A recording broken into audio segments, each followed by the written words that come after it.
السلام علیکم ورحمۃ اللہ وبرکاتہ۔ ناظرین اکرامی، جو حدیث آج میں آپ کو سنانے جا رہا ہوں وہ حدیث میں نے مولانا یوسف کاندھیلوی رحمۃ اللہ علیہ کی کتاب منتخب حدیث سے لی ہے۔ تو حدیث ملاحظہ فرمائیں۔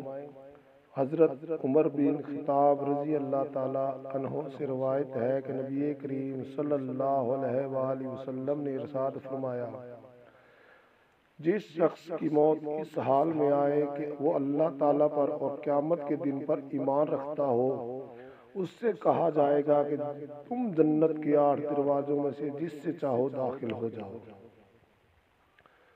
حضرت عبداللہ بن مسعود رضی اللہ تعالی عنہ سے روایت کرتے ہیں کہ رسول اللہ صلی اللہ علیہ وآلہ وسلم نے ارشاد فرمایا، انسان کے دل میں ایک خیال تو شیطان کی طرف سے آتا ہے اور ایک خیال فرشتے کی طرف سے آتا ہے۔ شیطان کی طرف سے آنے والا خیال یہ ہوتا ہے کہ وہ برائی پر اور حق کو جھٹلانے پر ابھارتا ہے۔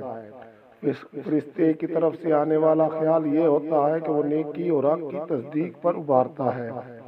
لہذا جو شخص اپنے اندر نیکی اور حق کی تصدیق کا خیال پائے، اس کو سمجھنا چاہیے کہ یہ اللہ تعالیٰ کی طرف سے ہدایت ہے اور اس پر اس کو شکر کرنا چاہیے